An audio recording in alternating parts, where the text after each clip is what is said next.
Hey guys, welcome back to my channel. If you're new here, then hi, my name is Hunter and it's super nice to meet you.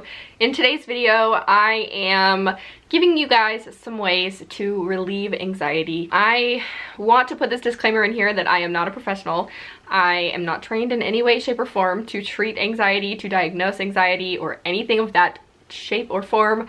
I just know from my own personal experience what it's like to have anxiety, and I know that there are ways that I like to cope with it, so I wanted to share those with you. If you have anxiety, I hope that you guys find this helpful, and I hope that you can find a coping mechanism that works well for you. So I also know that my anxiety is a lot less severe than a lot of people's out there. I will tell you that I am medicated for anxiety and I have been officially diagnosed, so I just wanted to share that information with you just so that you kind of have a background on where I'm coming from and why I feel qualified to share this information with you. So I have just made a list on my phone of ways that I relieve anxiety, and I just wanted to share them with you. So my number one is consider the source. If there is a trigger, what is it? Or is it random with no real source? Knowing what is causing you anxiety makes it easier to bring your irrational thoughts back to earth.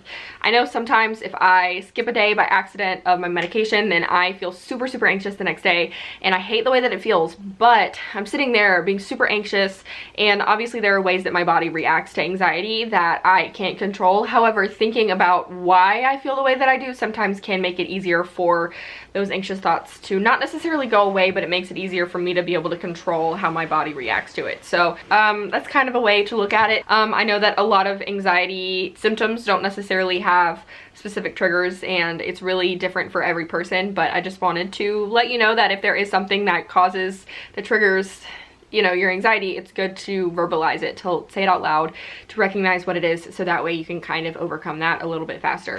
Next is to take deep breaths, and I know you hear this all the time. They tell you this is how you relieve your anxiety all the time, and sometimes you want to slap someone in the face when they say it. But I think that the reason why it's good to take deep breaths is because it focuses your thoughts on something other than what you're being anxious about, especially if you're really worked up about something, and it can control your heart rate. I know that whenever I get super anxious, my heart rate jumps through the roof. I wear my Apple Watch. I'm not wearing it now, but I usually wear it all the time, and whenever I feel really anxious, I can just feel my heart start beating faster, so I take a look at what my heart rate is, and it's usually crazy high. My resting heart rate's usually between like 60 and 80 depending on the day, and like when I'm just sitting around doing nothing. And when I get super anxious, it can jump from anywhere to 100 to 130, and usually whenever I'm super anxious, it usually sits at 130, which is so unhealthy, but breathing deep breaths can really help to steady that breathing for me. If you have access to one and you're able to, then I would recommend taking a hot bath. Now, this is something that not everyone can do. However, I firmly believe that a hot bath can make a huge difference. At least for myself, it does. Whenever I start to feel super, like, obviously there's everyday general anxieties that I feel, and my heart rate will go up and all that stuff, but then sometimes I have a full-on panic attack, and usually I have those in the privacy of my own home, which I'm very thankful that whenever I am triggered by something, it's usually whenever I am at home and able to take a bath. And so what happens is I start to feel super nauseous, and I have done a lot of research on this, and the reason why you feel nauseous when you're having a panic attack is because your body triggers your fight or flight mechanism. I don't know if that's the right word, but basically you feel nauseous because all of your non-essential body systems shut down so that you can put all of that energy into fighting or running away from whatever is causing you to be in fear.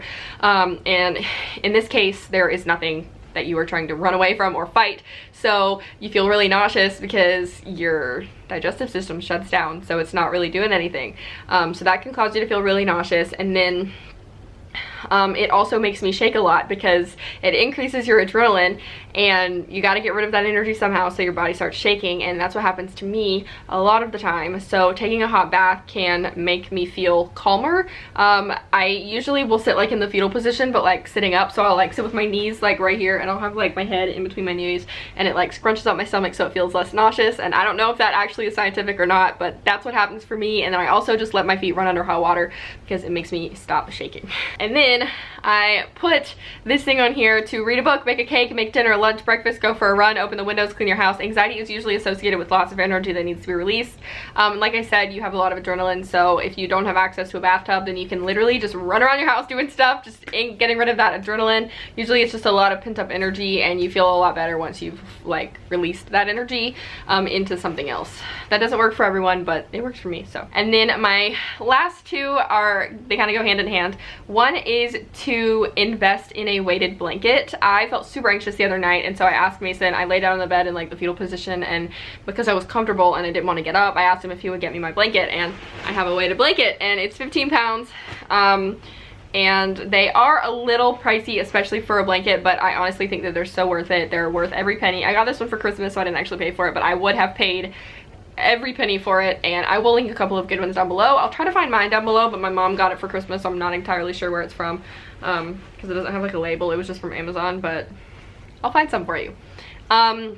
And to go along with that is to become a burrito. That's so dumb, but I have become a burrito many, many times. When I feel anxious, I like to wrap myself in a blanket as tightly as possible. So basically, I'll just take this blanket, and it's really heavy, but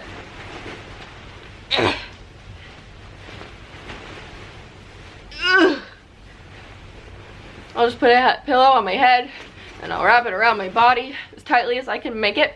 If you think about this, babies stop crying when you swaddle them. You're basically a big baby and you're swaddling yourself. Burritos are good.